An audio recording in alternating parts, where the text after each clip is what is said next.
अध्यक्ष दीपक बैज और कार्यकर्ताओं ने दंतेवाड़ा पुलिस पर यह आरोप लगाया है। दीपक बैज के घर की रेकी करते हुए दंतेवाड़ा के इंस्पेक्टर और 3 पुलिसकर्मियों को पकड़ा गया। दीपक बैज ने दबाव बनाने का आरोप लगाया है, सरकार पर जासूसी करवाने का आरोप लगाया है। बैज ये कह रहे हैं कि विधानसभा में वो ये मुद्दा उठाएंगे। प्रदेश कांग्रेस अध्यक्ष दीपक बैज के घर की रेकी की जा रही है। दंतेवाड़ा पुलिस पर वो ये आरोप लगा रहे हैं। उनका कहना है कि दंतेवाड़ा के एक इंस्पेक्टर और 3 पुलिस वाले उनके घर की रेकी कर रहे थे। दबाव बनाने के तौर पर ये किया जा रहा है। सहयोगी युगल हमारे साथ जुड़े हैं, सीधा युगल के पास आपको लिए चलेंगे। युगल, रेकी करके दबाव बनाने के आरोप, क्या कुछ है ये पूरा मामला? जी देखिए, जो पीसीसी चीफ दीपक बैज है उनके घर के सामने एक जो दंतेवाड़ा जो CG-18 पासिंग का जो गाड़ी है वो वहां पर खड़ी थी। 3 लोग हैं, पुलिस के नरेश सलाम इंस्पेक्टर है, उसके सहित 2 लोग अन्य जो लोग भी उस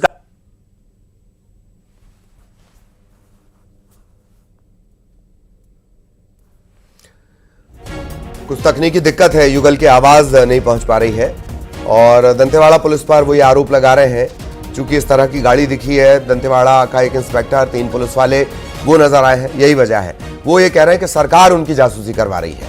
विधानसभा में वो ये मुद्दा उठाएंगे। दंतेवाड़ा पुलिस पर ये गंभीर आरोप उन्होंने लगाए हैं और कह रहे हैं कि सरकार के इशारे पर उनकी जासूसी करवाई जा रही है।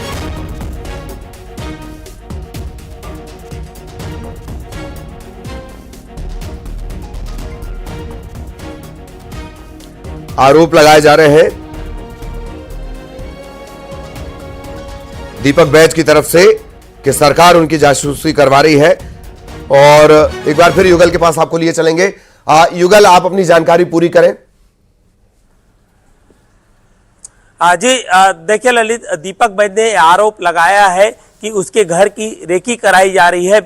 दोपहर 12 बजे से रात के 12 बजे की ये पूरी घटना उन्होंने बताया और साफ तौर पर कहा है कि इस मामले को लेकर के अब विधानसभा में भी सवाल है वो उठाया जाएगा। आखिर सरकार है वो दबाव बनाना चाह रही थी और जिस तरह से दीपक बैज ने यहाँ पे स्थानीय जो ASP है उसे फोन लगा करके चर्चा भी की, तब कुछ अधिकारी वो जवाब नहीं दे पाए, ऐसा उनका कहना है। लेकिन उन्होंने आरोप लगाया है कि दंतेवाड़ा की पुलिस उसके घर की रेकी है वो लगातार करा रही है। कुल मिलाकर ये कहना है कि इस पे दबाव बनाया जा रहा है। जिस तरह से जो सत्ता का दुरुपयोग है वो कांग्रेस जो बीजेपी है वो कर रही है, तो इस मसले को लेकर के अब लगता है कि छत्तीसगढ़ में फिर से एक बार राजनीति तेज हो जाएगी। और जिन 3 पुलिस के अधिकारी कर्मचारी वहां पर मौजूद थे उन लोगों से भी पूछताछ की गई तो उन्होंने बताया कि ASP दंतेवाड़ा के कहने पर एक जो संदिग्ध है, एक व्यक्ति है, उसकी तलाश पर यहां पर आए हुए थे। और साथ ही साथ दीपक बैज ने यह भी आरोप लगाए हैं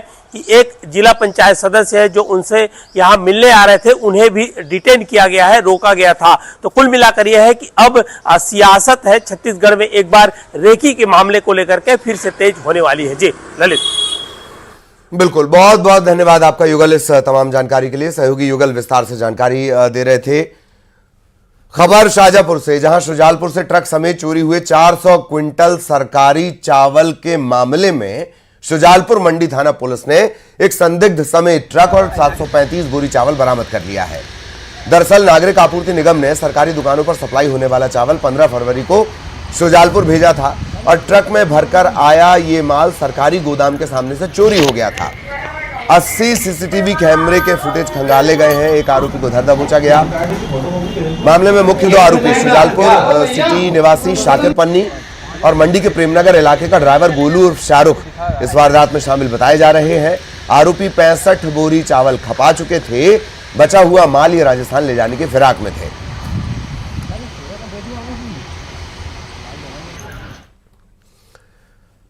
इंदौर के होलकर साइंस कॉलेज में 150 प्रोफेसर्स को बंधक बनाने के मामले में बड़ा फैसला लिया गया है।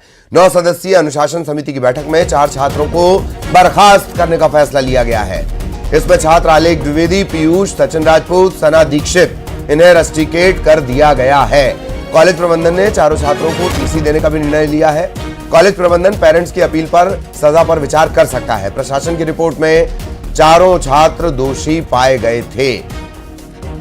होली की ये परमिशन मांग रहे थे, नहीं मिल रही थी तो लॉक इन्होंने कर दिया। अब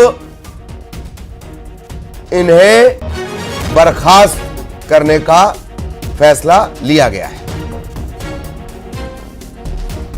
को निष्कासित किया जा रहा है, लेकिन उसमें एक क्लॉज ये डाला गया है कि उनके माता पिता को भी सूचित किया जाएगा और माता पिता के सूचना वो आते हैं और यदि वो अपना पक्ष रखते हैं तो उनके पक्ष को सुनने के बाद पुनर्विचार भी किया जा सकता है, क्योंकि पेरेंट्स का भी उतना ही ज़रूरी है उनके नॉलेज में लाना, उनके संज्ञान में।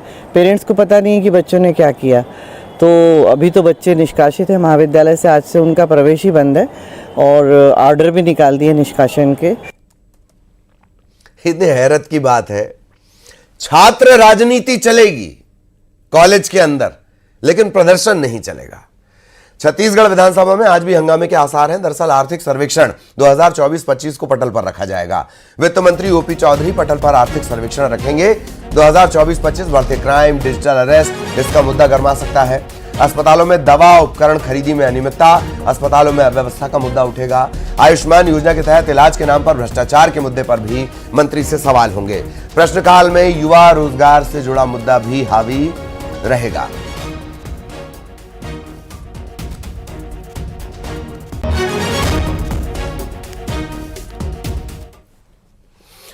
सोशल मीडिया पर खून खराबे की डील, जिस डील में मौत के सौदागर यानी हथियारों के तस्करों की चांदी ही चांदी होती है, ऐसे ही तस्कर पुलिस के हत्थे चढ़े हैं।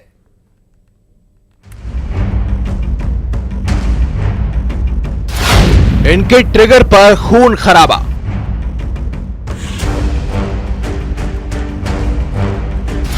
ठाए ठाए किस वारदात की दस्तक। हथियार की ऑनलाइन डील। हथियार तस्कर का Punjab connection. MP to Punjab तस्करों का नेक्सस। मौत के सौदागर कितने राजदार।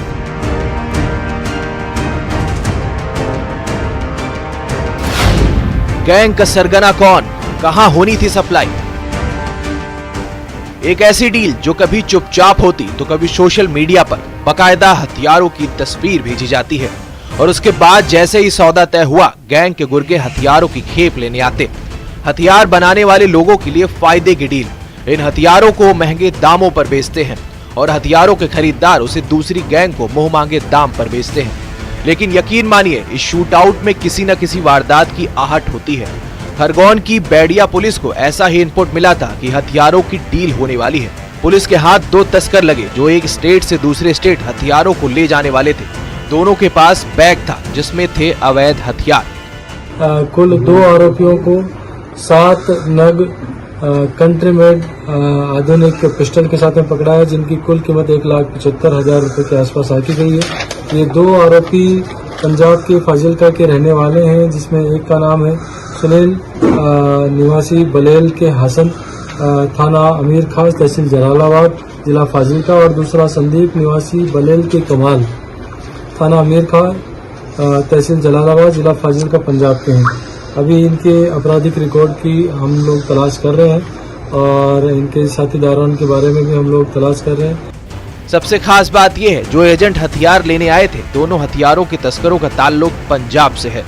तस्कर सुनील और संदीप के पंजाब के नेटवर्क को लेकर अब पुलिस पूछताछ कर रही है। बैडिया पुलिस को आशंका है कि पंजाब से जुड़े आरोपी के तार किसी बड़े हथियार तस्कर गिरोह से जुड़ सकते हैं। पुलिस ने अंबा में शमशान घाट के हैंडपंप के पास दोनों तस्करों को घेरा। पुलिस को देखकर भागने के दौरान घेराबंदी कर धर दबोचा।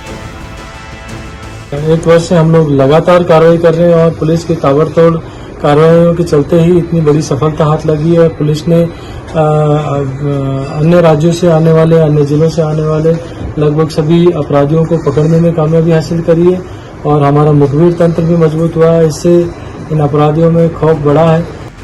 पुलिस को सुनील के बैग से 4 देसी पिस्टल और संदीप के बैग से 3 देसी पिस्टल बिना दस्तावेज और लाइसेंस के मिले। आखिर आरोपियों का पंजाब कनेक्शन क्या है? किस गैंग को ये हथियार सप्लाई करने वाले थे? कौन था उस गैंग के टारगेट पर? क्या खून खराबे की ये डील थी या फिर दहशत फैलाना मकसद था? आखिर कौन है इस गैंग का मास्टरमाइंड? सवाल तो ये भी है कि कितना तगड़ा हथियार का ये नेक्सस है। खरगोन में आशुतोष पुरोहित के साथ bureau report, news 18 Madhya Pradesh Chhattisgarh.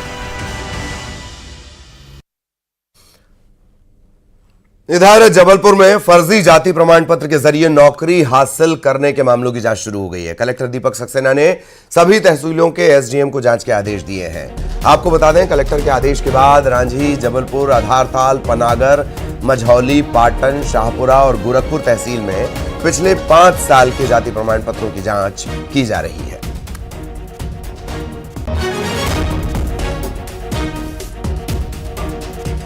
Prima facie हमको इस तरह के संकेत मिले हैं कि जबलपुर जिले से कुछ लोक सेवा केंद्र के माध्यम से और एसडीएम ऑफिस के माध्यम से कुछ फर्जीवाड़ा करते हुए जाति प्रमाण पत्र जारी हुए हैं। हम सभी जगह जाति प्रमाण पत्रों की जांच करा रहे हैं। काफ़ी बड़ी संख्या में रिकॉर्ड है, उस रिकॉर्ड की जांच करने में समय लगता है। खंडवा में 2 बहनों में विवाद का मामला थाने पहुंच गया, जहां एक बहन जब कोतवाली थाने के अंदर घुस पुलिस से शिकायत कर रही थी, तभी दूसरी बहन ने थाने के बाहर जहरीला पदार्थ खा लिया। इलाज के दौरान अस्पताल में उसकी मौत हो गई।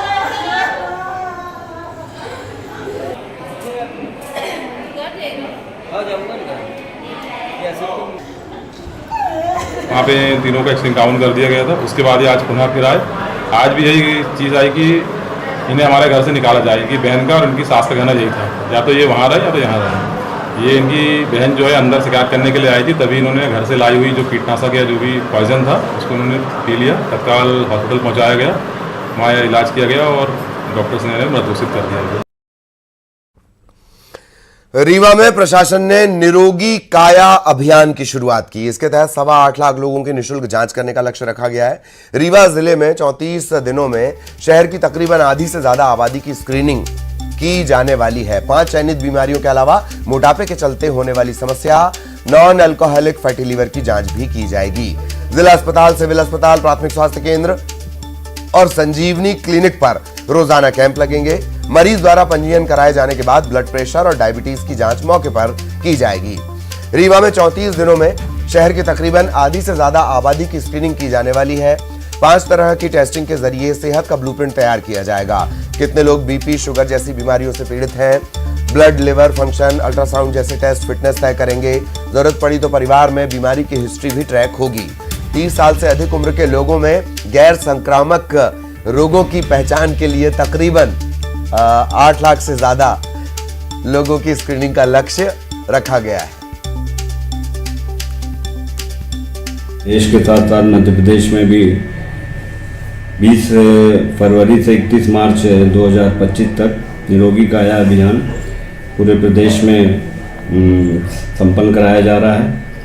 उस कार्यक्रम के अंतर्गत जो गैर संचारी रोग हैं, नॉन कम्युनिकेबल डिसीजेस नियंत्रण कार्यक्रम जो हमारे अपने स्वास्थ्य विभाग में जो संचालित है, उसके अंतर्गत जो चिन्हित बीमारियां हैं, हाई ब्लड प्रेशर, मधुमेह एवं non alcoholic fatty liver disease है।